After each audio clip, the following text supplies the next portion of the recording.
How's it going, everybody? Bryan Alvarez here on Wrestling Observer Live. We are here every day, Monday through Friday, noon Pacific, 3 Eastern, Sundays, 3 Pacific, 6 Eastern, Saturday mornings with Jim Valley, 10 a.m. Pacific, 1 Eastern, Sundays with Andrew Zarian. I always mention Sundays twice, but regardless, it's Fun Friday here on the show. And boy, it's going to be fun, because we are going to be joined in a moment here, not by Mike Sempervive, but Lance Storm. We weren't able to do his normal Figure 4 Daily this week, so he's joining us here today for Fun Friday.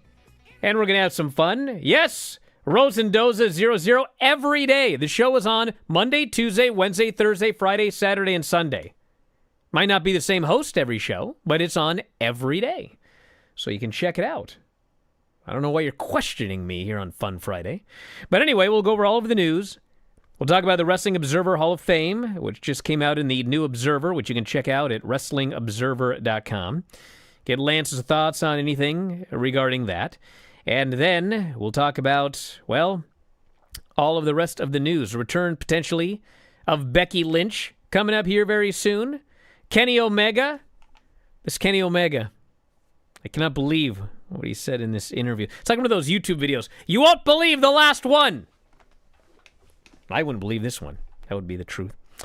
And then we've also got updates on Saturday night's main event, a new Bloodline family member signed by WWE, more WWE ID recruits, and more, I guess, athletes recruited to the Performance Center. Update on Speedball Mike Bailey. Freddie Prinze Jr. wants to start a wrestling promotion. We got Dynamite ratings and plenty more. So yes, we'll get into it here. If you want to give us a call, well, that'll be later. You can text us for now. 425-780-7566. That is 425-780-7566. F4W Online at gmail.com. F4W Online, Threads, Instagram, and Cameo. At Bryan Alvarez on Twitter or X. And we'll be back in a moment with more Observer Live.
Back in the show, Bryan Alvarez here, Wrestling Observer Live. Lance Storm is joining us. Yeah, I guess there was no show at all yesterday. Well, there was Well, there was a podcast, but the show was not live because... Oh, Wrestling Observer Live, yes. We had an issue here. The internet. As soon as the internet goes down, everything gets thrown into disarray, and it takes a while to get it all fixed. This whole internet thing, God. But it got fixed, and we're back here today. But Mike did do a podcast, which is up on the front page if you want to check it out if you missed yesterday's live show. But yes, we are live here today. Legitimately live. It's 12/12 on November 15th. Huh. See? We're live. I couldn't do that on a taped show. Anyway, we got a lot to talk about here today. So the Wrestling Observer Newsletter Hall of Fame issue just came out. If you have not heard, we have many new inductees, including with the highest percentage of anybody and the largest number of votes by far, 307 votes and 66% of the voting total in his region, Roman Reigns is now a Wrestling Observer Newsletter Hall of Famer. Also, Shingo Takagi, Mr. Wonderful Paul Orndorff, Johnny Rougeau, the Young Bucks, Los Hermanos Dinamita, Shima, which is a gigantic... That's the one Dave was talking about when he said there was a big surprise. Boy, is that ever. Johnny Saint and Bobby Davis. Now, with the exception of two people... Actually, no, it's actually several of the people. Shingo jumped from 42 to 65% to get in. Johnny Rougeau jumped from 47 to 62%. Johnny Saint jumped from 44 to 60.3%, so he barely made it. Bobby Davis from 53 to 60.2, he barely made it. And Shima jumped from 23% to 60.3% to make it in, which is a gigantic jump. I could not tell you why. Did somebody like do a big, let's get Shima into the Hall of Fame thing that I was unaware of? But he's in. So there you go. Bobby Bruns was the closest, but didn't make it at 56%. Junkyard Dog, 53%. And it falls from there. I'm still stunned to see Ted Turner get 52.5%. I mean, the guy opened his pocketbook. Like, what did he do? You know what I'm saying? What did he actually do? Well, I think it's probably a case of there's just so many people that have heard of Vince versus Ted. And if not for opening his pocketbook, WCW probably would have died well before we ever got the Monday Night Wars. So in a way, his involvement in the wrestling business, if only financial, changed the wrestling business more than any one of those individual people that just got in. Well, hey, you want to argue that? Then Bonnie Hammer of the USA Network should go in. She kept Raw on the air during some lean times, by the way. I mean, there were a couple of points where it was like, I don't know, but I mean, she kept it on. Do we put her in? Well, I think far fewer people would know that story than know Ted Turner. Well, sure, but I mean, what about Dixie? I mean, Dixie kept that thing alive for 20 years. Well, yes. Just pumping. Actually, it wasn't even Dixie. It was her dad. Maybe Bob Carter should go in. But I mean, you're working for him today because of Bob Carter. Would you put him in the Hall of Fame? Well, you should. I don't think TNA existing had the same impact on the business necessarily that WCW did. And again, when you're talking fame, I think in the wrestling world, Ted Turner is far more famous for his involvement with WCW than Bob Carter is with TNA. I don't know, man. But I do know that the idea that Roman Reigns didn't go into this year and didn't go in until this year is pretty ridiculous. I mean, it's Roman Reigns. What are we doing here? I mean, come on. And then also the Young Bucks. I mean, it only took them 2 years, but it took them 2 years to get in. And apparently, if you look at the voting, it was like no retired wrestlers voted for them, which is like astounding when you think about it. I mean, I watch Young Bucks matches, and you can say whatever you want about high spots or whatever, but when the match is actually taking place, it's like they're the most old school team you've ever seen when it comes to like doing matches.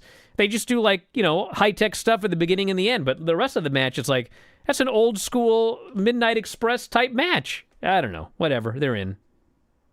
Yeah, but with the business where it is today, it's like a lot of the criteria of yesteryear are gone. Like as far as who's really drawing anymore, it's like no one runs house shows really to draw in that regard. Ratings are generally consistent per show per brand. So there's far less notable criteria to distinguish Hall of Famers, which is one of the reasons why I don't even vote anymore. Like Dave sends me a ballot, but it's like I don't recall the last time I actually voted, because it's just a different world now. And with every company having 75 championships, it's like you can't even distinguish, oh, this person's a Hall of Famer because he held this title and that title. It's like everybody holds every title. It's like I would imagine if you look at most active rosters, especially the active part, like the people who are featured on PLEs and pay-per-views, I would have imagined the vast majority, to like 75% or higher, everyone on the shows held championships. So it's like, what's to distinguish what's a Hall of Famer anymore? Well, I can actually somewhat answer that.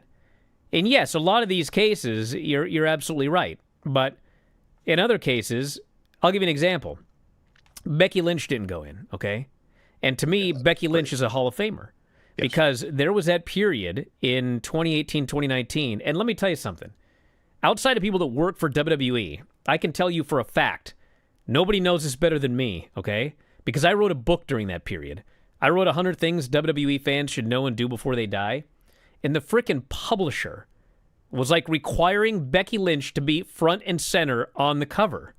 Because during that period, in the biggest wrestling promotion in the world at the time, which was WWE, she was the biggest star. She is the only woman in probably the history of professional wrestling.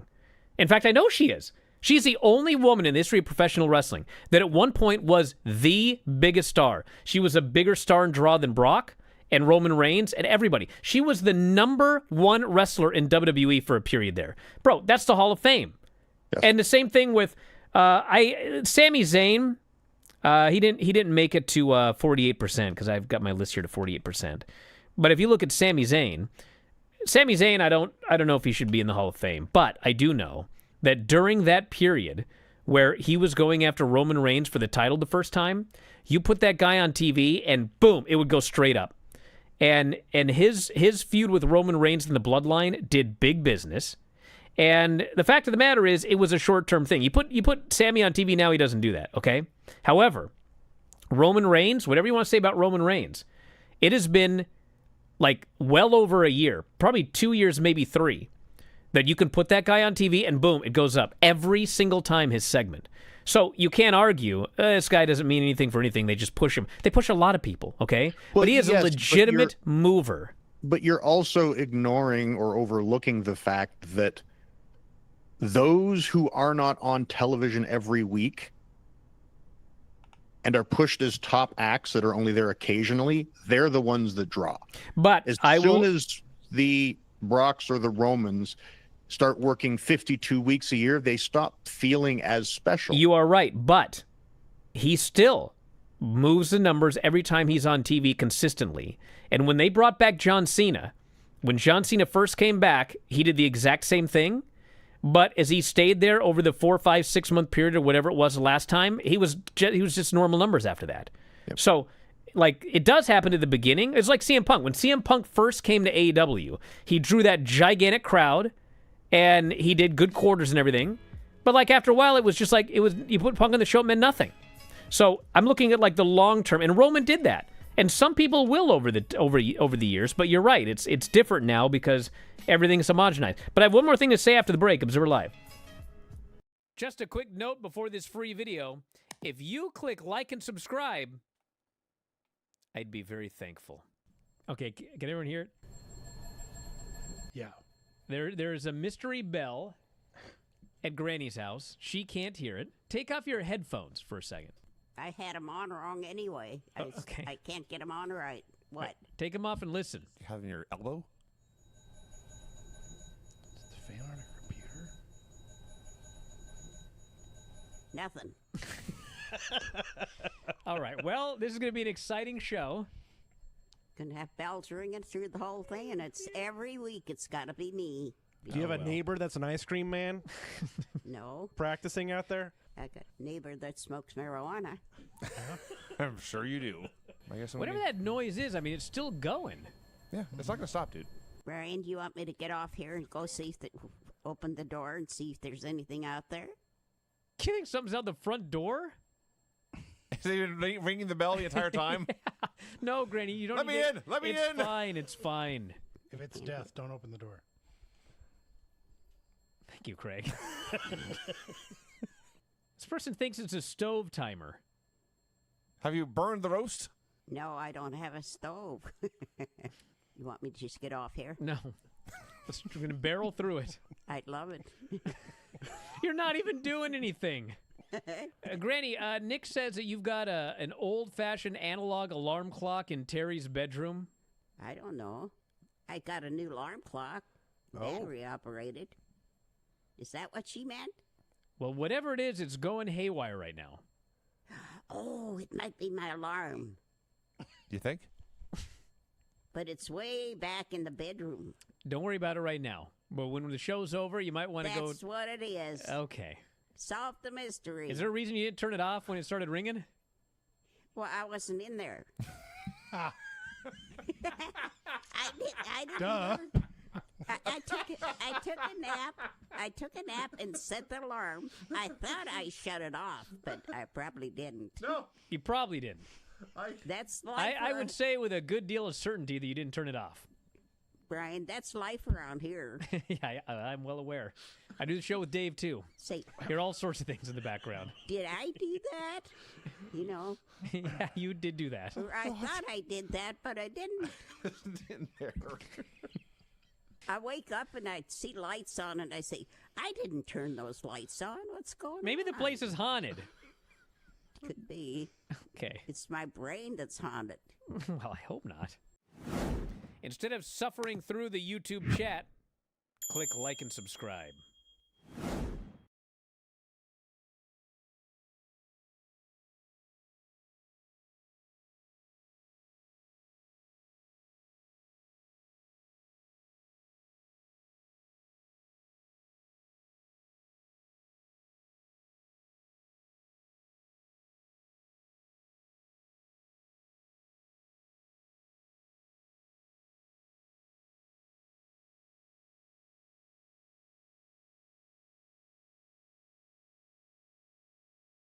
So the other thing I will say, and this has to do with the Young Bucks. First off, forget everything else, okay? Shingo is in largely because he's an absolutely incredible worker, okay? And if we're going to put people in for being great workers, which we did for Ishii as well, he was in just because he's one of the greatest wrestlers of all time. But I mean, just on that, I mean, the Young Bucks are one of the best tag teams there's ever been. Probably the best tag team I've ever seen. It's all arguable. But like, to me, they go in just on being the best tag. I've seen them live. I've seen them on television. I mean, incredible, okay? But forget that, all right? What else do they have going for them? Well, they were one of the best tag teams in numerous promotions all over the world before they went to AEW, obviously, before AEW existed. On the indie scene, I mean, they'd move tickets being on the show. They sold a ridiculous amount of merch when they were on the indie scene. And then later, they ended up having that Hot Topic deal, and they sold like 400,000 shirts through Hot Topic, a ridiculous number. And then on top of that, literally, and Tony Khan has stated this, there would not even be an AEW today without the Young Bucks, because had they not agreed to do it, he wasn't going to start the company. Now, granted, maybe 2 years later, he'd been like, I'm starting it anyway. Who needs these guys?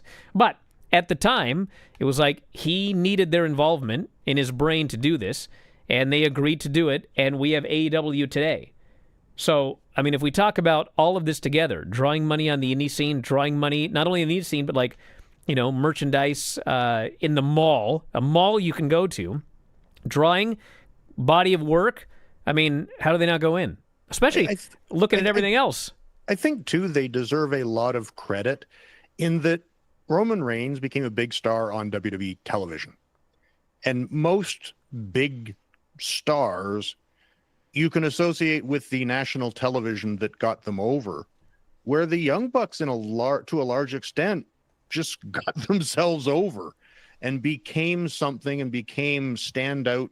Like they were in TNA as Generation Me for a while, but it's like they were money draws, as you say, merchandise, industry changers, if you will, before they ever really got on powerful national television in the U.S., which I think they deserve a shit ton of credit for.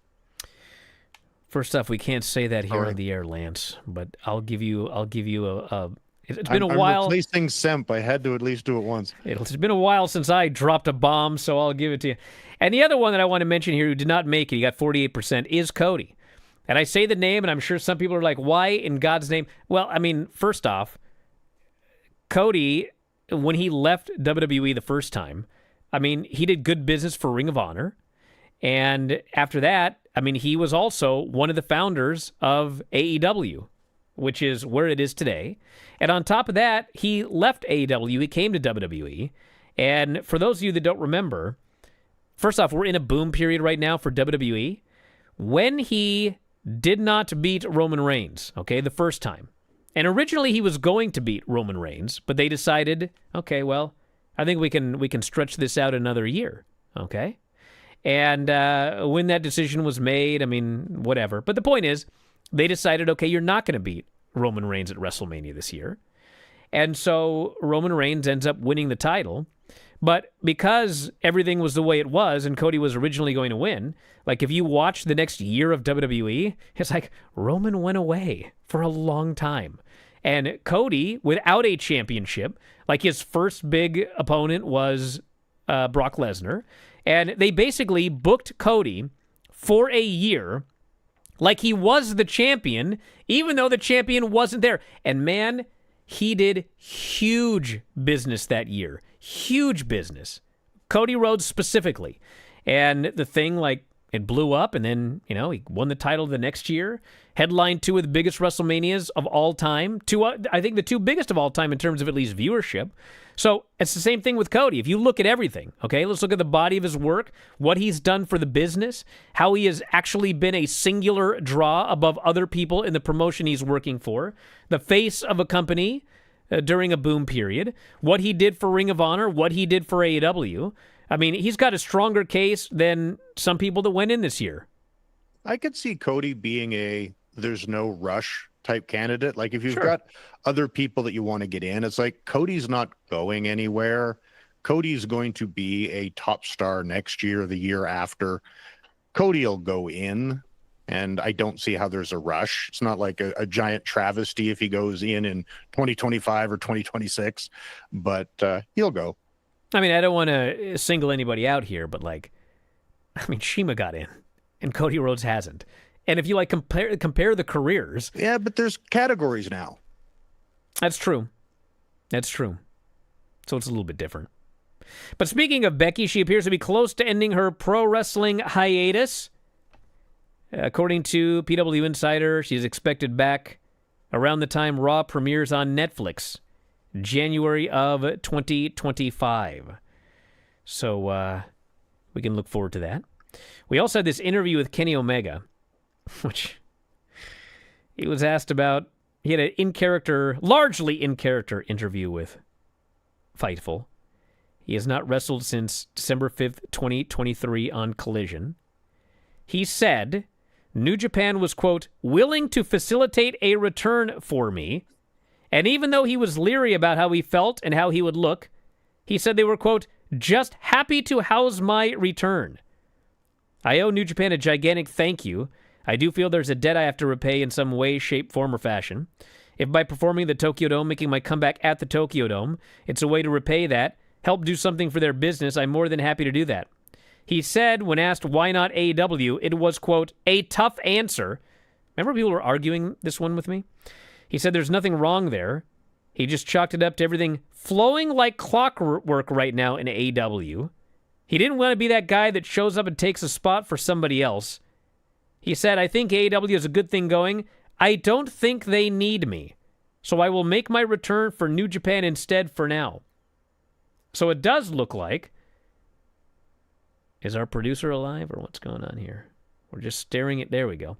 So it does appear that he's having his first matches back as well for New Japan. So everybody was like, just an appearance, doesn't matter. You know, he'll come back and do his thing for... No, it looks like he's coming back and he's going to do New Japan for a while. So, not my company. Not my company. Any thoughts over there? Well, not your company either? It's not my company. I just think that, Dave talks quite often about, AEW needing to change the perception that they're number two, that once you're the secondary promotion, it's very hard. And it just strikes me that, one of their founding biggest stars isn't either a priority that they want to get him back, or he doesn't see AEW as the priority. So it just, to me, it contributes to the perception that AEW is not a priority, or Kenny Omega isn't a priority, and where I think both of them should be, because he's, arguably their biggest star. I mean, it's not just that he's coming back somewhere else, but he was injured in storyline in AEW with the idea that he might never, ever wrestle again. And his return is elsewhere? And he's doing matches elsewhere? I mean, why is he not back in AEW? Well, I can see there being creative issues, because wasn't it the Elite that were doing the, throwing the intestines on a cake or something? And it's like the Young Bucks are taking a hiatus and Moxley's the new heel group, not the Elite, that it's sort of we can't bring Kenny back as a babyface and feud with the heel Elite because the heel Elite aren't here right now. And we're heating up this Moxley heel faction, and we can't have Kenny come back and save the day right now because they're still getting heat. I could see where it's a creative issue, but if I had to hold off bringing Kenny back for a while because of storylines, I would pay him to not come back elsewhere, because I would want that first. Oh, he's being paid. Fear not. Well, yes, but I would pay him more to wait, I think, if I had to. Speedball is gone, looks like. Yeah, according to, was it Fightful that said he's AEW bound? I don't know if that's a fact or not, but I enjoyed working with Mike. I didn't realize that we started in Impact TNA about the same time, but dude's a pro, busts his butt, and I enjoyed working with him, so I wish him well. I watched his match with Moose. That was a heck of a match. It's freaking great. It's Yes, great. it was. It's Moose. I mean, both of them, but I've been really impressed with Moose for a long time. That is an agile, big dude that can do a lot of stuff and has turned into an excellent worker, I think. Yeah, he's a legit, amazing athlete. Looks impressive. He is impressive. He's gigantic. He can work. He carries himself like a pro. Moose is amazing, and the current X Division champion in TNA Wrestling. Yes. Because they're not about weight limits, Lance. It's about no limits. Is it still like that? Okay. It's still like that. Yeah, right. Because Moose ain't making a weight limit. Wednesday nights. How was TNA business, Lance? Like they revamped it from Impact to back to TNA, and like that first show was like a giant thing. Like everyone had TNA nostalgia, which I guess people love nostalgia about anything. And how is it? Is it still? What would you say? Business is still doing well. Our live gates are up. Our attendance is up. I know our subscriptions to TNA Plus are up. Viewership for our app specials and pay-per-views are up. We've got Turning Point coming at WrestleCade day after Thanksgiving. Business is good. Times are great in TNA, and the shows are good as well. All right, listen, I want to hear from some of you. So text me at 425-780-7566. That's 425-780-7566. Or call 1-800-878-PLAY. 1-800-878-7529.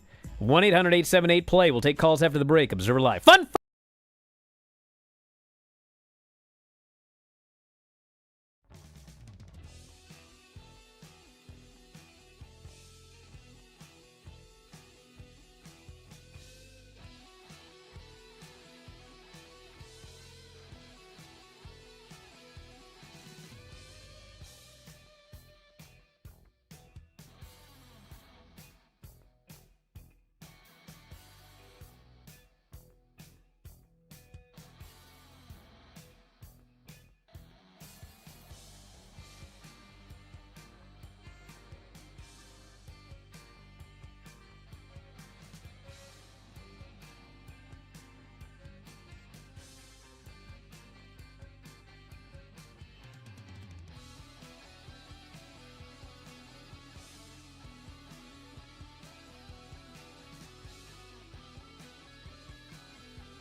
Back in the show, Bryan Alvarez here, Wrestling Observer Live. Mike Sempervive, also of WrestlingObserver.com. I hope those callers couldn't hear us during the break, Dom, when I was going off. They muted? I guarantee they couldn't. Okay. I'm also not Mike Sempervive. Yeah, you are. You've got a costume on. You're wearing a Lance Storm mask. Are you not? Yes, very, very realistic mask at that. All right, Matthew in Nashville. It's your lucky day. You're on the air first. What's going on, brother? Hey, Brian and Lance. Hope you guys are well. I wanted to ask about the Young Bucks specifically. So there's a lot of negative rhetoric that's been online, especially over the past few years about them. Do you think that hindered them from going in earlier than what they did? And then the flip side of that is I also wanted to ask about CM Punk. Why do you think he didn't make it in this year? Well, I want to thank you very much for the call. So here's the thing with the Hall of Fame voting, okay? The Hall of Fame is not a ballot sent out to all subscribers and any rando can vote on it. The way it works is Dave chooses like 100 or 125 folks in the business. So we're talking reporters, historians, current wrestlers, former wrestlers. A lot of the stuff that you see on the internet, a lot of the negativity is just randos. I mean, just regular geeks. So those people aren't getting ballots, okay? So as you look at the Hall of Fame, and I know that like they came close last year, but they didn't go in. And I do remember people like, oh man, they're never going to get in. Like there's so much negativity. People hate them. They think they're terrible people. Like they're never going to. And I was like, no, that's not who the ballots go out to. They go out to level-headed people who, for the most part, I'm sure there might be an exception or two, but they're going to weigh the pros and cons. And you can argue against the way some people make picks. Like some people will say, well, you know, I'm not gonna vote for anybody who's not retired. I'm not going to vote for anybody when they're in their 30s. I'll wait. But, you know, for the people that actually are willing to vote for the Young Bucks, I mean, they're going to weigh their case. Should they go in or not? And I figured they would go in, and they went in on the second try. So I don't think online negativity has anything to do with it taking 2 tries to get them in. Yeah, online negativity would keep everybody out. Yeah. There's. You think Roman's going to go in? Like, who do you think is going to go in if we're just judging it from people that are online? 1-800-878-7529 is the phone number. Philip in Simi Valley, you're on the air. What's going on? Hi. I just wanted to know, I don't know if you know this, but did you know that Andre Chase actually has a Twitch channel? And I was on there yesterday, and I was talking to him, and he actually clarified to me about what the stipulation for his match next week against Ridge Holland means. And he told me that, in fact, his school is not online in the match. So if he loses, he can still be professor and he can still teach his classes. But if he loses, he can't have any association with any of the current people. So the faction, as we know it, can't be together. So, and I even asked him, what does this mean for the classes in the semester with finals coming up? And he said, those credits are out the window. So basically, he's leaving them high and dry if he loses. All right. Well, listen, I want to thank you very much for the call. I'm glad you clarified that. And I have been thinking about this a lot. And I think it's a bad idea to break up Chase U. But, I mean, for reasons I've explained 1,000 times, the act is super hot. It gets over in the Performance Center. It gets over in larger arenas when they run on pay-per-view PLE weekends. I mean, it always gets over, okay? And it's gotten all of the baby faces in Chase U over. And you guys remember when Ridge Holland went to NXT from the main roster? Nobody cared. And they didn't care, and they didn't care, and they didn't care, and they didn't care. And they tried, and they tried, and they tried. And the only thing that got him over was his first association with Chase U, which finally got him over as a babyface. And then he turned on them. And he's essentially, for those of you that don't watch, I mean, he's the Don Callis now of NXT. He is hated. So getting rid of Chase U is a terrible idea. But with the stip that he clarified, that does suggest to me that he is probably losing. And we will get a new Chase U. And my guess is it would be a heel Chase U because he put everything on the line and failed again after the gambling debt issue. And then, you know, we'll have to see what happens to the other guys because, man, I guess you got to sink or swim at some point. I don't like the idea, but there you go. Playing the other side of that, like, let's just assume, and I don't know this for a fact or whether it's even close, but if for whatever reason Hunter doesn't want Chase U on the main roster, we have enough factions, we got 2 bloodlines, we've got all these different groups, you got the AOP group with Carrion and everybody. If you don't want to bring up Chase U, NXT is supposed to be developmental. How many years do we keep Chase U on our television show if they aren't going up as an act? Well, you're absolutely right. But my argument is they should be on the main roster by now. Like, they're all ready for the main roster. The act is ready for the main roster. It works in front of main roster crowds. I mean, it's time. So I would have brought him up, but it looks Not your company. It is not my company. That is correct, Lance. It is not my company. Brandon in Virginia Beach, you're on the air. What's going on? Hey, Brian. Hey, Lance. Thanks for taking my call. My question on this Fun Friday is about baby faces and heels in today's wrestling. Sometimes I hear that discourse of people saying, well, you can cheer and boo whoever you want to. But it seems like really good storytelling has to have people you cheer for and boo for. And when you have ambiguity, sometimes it can make the story not work right. So, like the Hurt Syndicate, for instance. I mean, I knew it was supposed to be heels, but they're like the coolest guys on AEW right now. So I want to get your thoughts on that. Like, is that kind of a problem that we're seeing a lot in wrestling today? Well, I want to thank you very much for the call. I'll just say this. For everybody that says it doesn't matter, I want you to find me. I was going to say 5, but find me 1. 1 enormous drawing feud in any company in the history of wrestling that was built on ambiguity. You did not know who to cheer for. You did not know who to boo for. When you find that for me, then we'll talk. Fact of the matter is, there's always a protagonist and an antagonist. There are not 2 antagonists. Sometimes you have 2 protagonists, but it's never really as big as Hogan Warrior wasn't a feud. It was a match. And then they never did it again. So, I mean, they don't exist. You need people, you need a person that people care about and a person that they want to see beaten in general. You can do it otherwise, but like you can't build off that. Well, it's the journey, right? It's like a storyline has to go somewhere.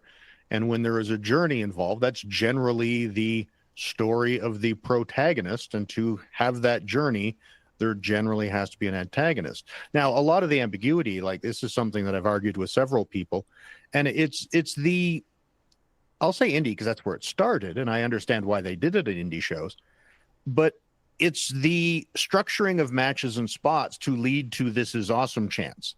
And the big example is when they do the big back and forth, kick him, shadows, and they almost always do it into a double down. Well, there's 2 or 4 people laying in the mat. You can't cheer for someone specifically, so you cheer for the match and go, this is awesome, or you chant ECW or GCW or whatever company you want to cheer for. Where back in the more traditional babyface heel routine, you would do that amazing spot, that rally in tennis, but the babyface would be the one that always won it in the end. So at the end of that spot with the oh my God moment, the babyface would be standing in the middle of the ring fired up, and the crowd would cheer for him or her. And that would train your audience to have a more investment in the babyface. And it's just a match structure thing. And I think at the indie level, you were just trying to, both you and your heel were trying to impress the booker or the promoter so that you made sure everybody knew it was both you guys that they needed to bring back, not just the babyface. And it's translated into television. I think that's why we get so much more ambiguity now, because much of the match structure isn't designed to get cheers for just the protagonist. Well, let's put it this way. Let's do an analogy. Okay? Your calling card. Exactly. Okay. Let's say that you are going to Costco. You park in the parking lot, and you're about to go to the building, and 2 people get in an argument over a parking spot, and they get in a fight, okay? Like, you're going to watch it. It's like, wow, okay, cool. You will watch a fight. 2 people you don't know, you'll watch it, okay? So now, let's pretend you work at Costco, okay? And me and Lance work at Costco. Lance is my best friend.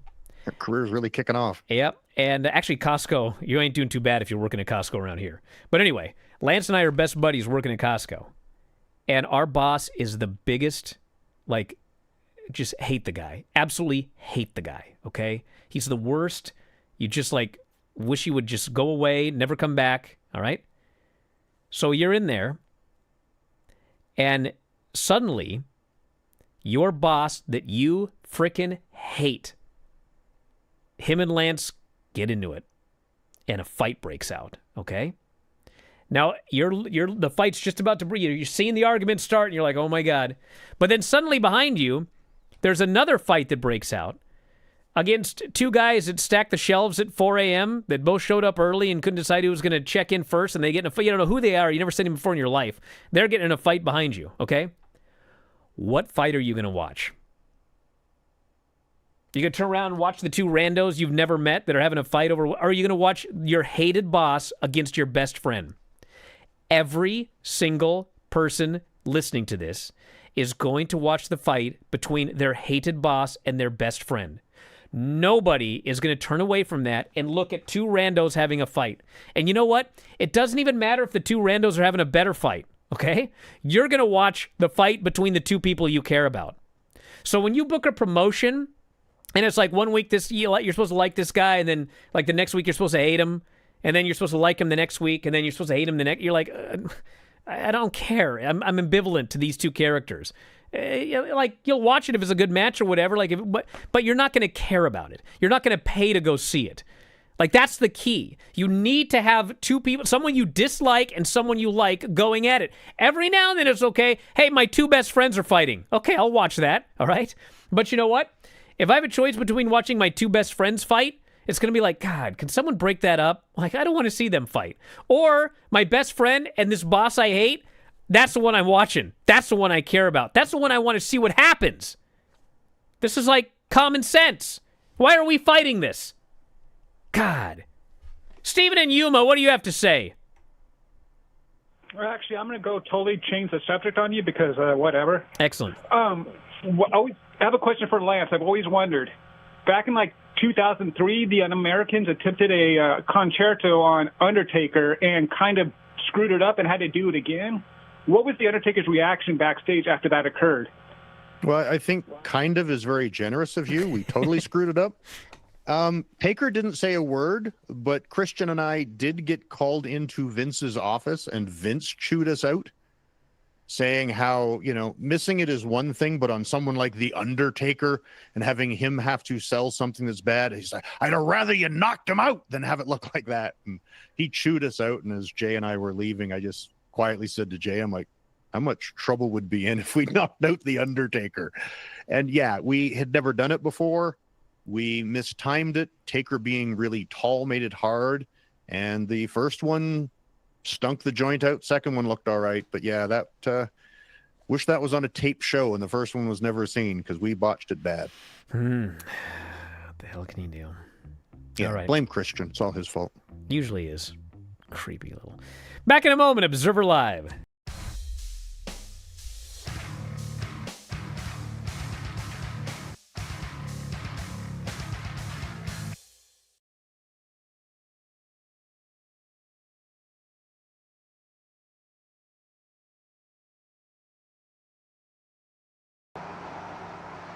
Welcome to the special tour of Figure 4 Weekly Headquarters, as promised.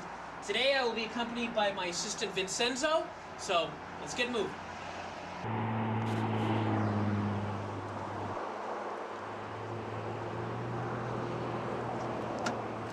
Hey, don't worry about it. Today's a special day, I'll drive.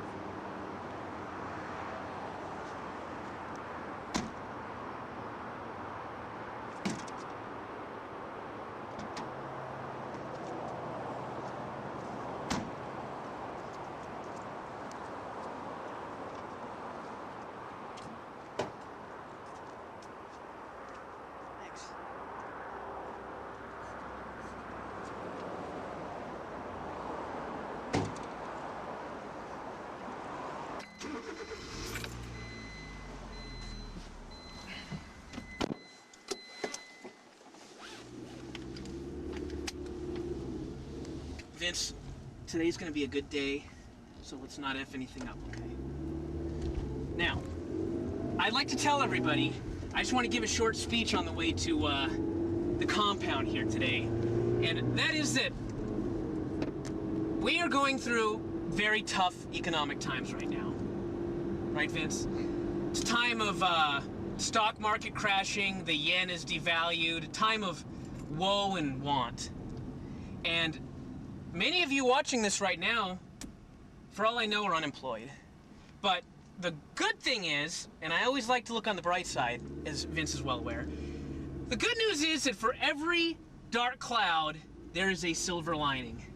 And the silver lining is that Figure 4 Weekly is doing great. It's a huge success right now.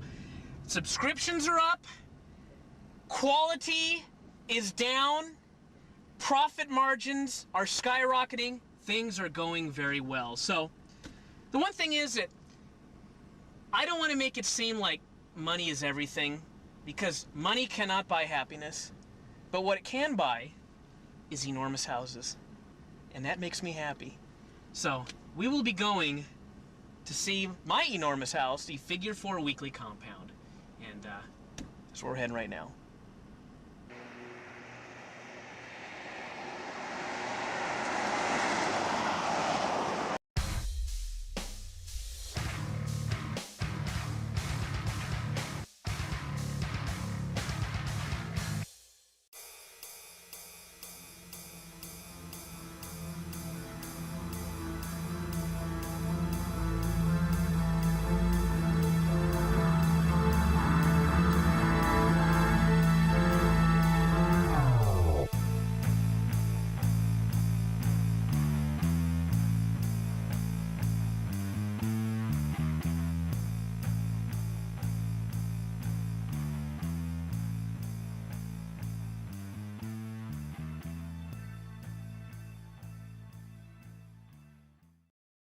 Back in the show, Bryan Alvarez here, Wrestling Observer Live. Not Mike Sempervive here. Also of WrestlingObserver.com. I want to do a special shout-out here. I want to say a big hello to all the kids at Gene Ward Elementary. Chris in Vegas. It's his class. And I did career day today. And it was a lot of fun. They're all third graders, which is Paisley's age. So yesterday I volunteered at Paisley School, a bunch of third graders, and then today I did career day at Mr. Cox, he's called, at his Gene Ward Elementary. So big shout out to all the kids right there. Like, I didn't even talk about career, they just immediately started asking a bunch of questions. And it's funny, it's like, they didn't care about really anything. Like, they're asking this question, that question, I answer whatever. But then they were like, have you ever won any awards, they said? So I pull out the old YouTube plaque. Never seen these kids mark out. They went crazy that they had seen someone that had a YouTube plaque, which actually is exactly like, Paisley. They watch all of these, YouTube shows. And, man, when they found out I got a YouTube plaque, I was like, all of a sudden, cool. So, hey, I'll take it. Better than a title belt. Yeah, really. I put it right up there now. I'm going to keep it. I didn't realize how important it was to have. What happened? To have a YouTube plaque. But anyway, we got to wrap it up, everybody. We got a lot of stuff coming up this weekend. Lance, quick plug. Yes, TNA Wrestling Thursday nights, Access TV in the States, Fight Network in Canada, and we will be at WrestleCade for Turning Point the day after Thanksgiving.